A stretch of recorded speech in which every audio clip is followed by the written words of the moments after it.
Bir gülüşü vardır yakar kavurur, Resulün cemali ay utandırır.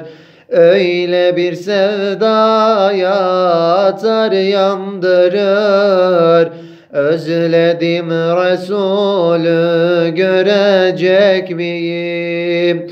Öyle bir sevdaya atar yandırır, özledim Resulü görecek miyim?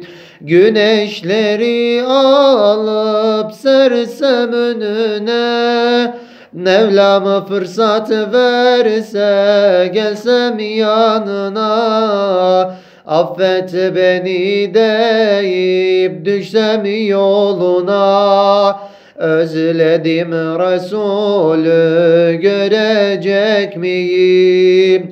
Güneşleri alıp sersem önüne, Mevlam fırsat verse gelsem yanına, affet beni deyip düşsem yoluna, özledim Resulü görecek miyim?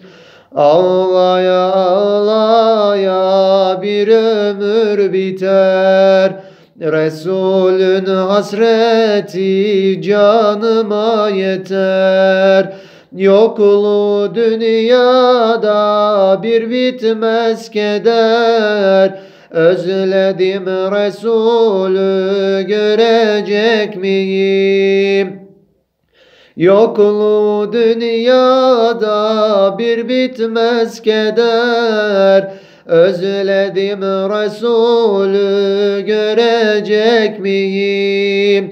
Güneşleri alıp sersem önüne, Mevlam fırsat verse gelsem yanına, affet beni deyip düşsem yoluna, özledim Resulü görecek miyim?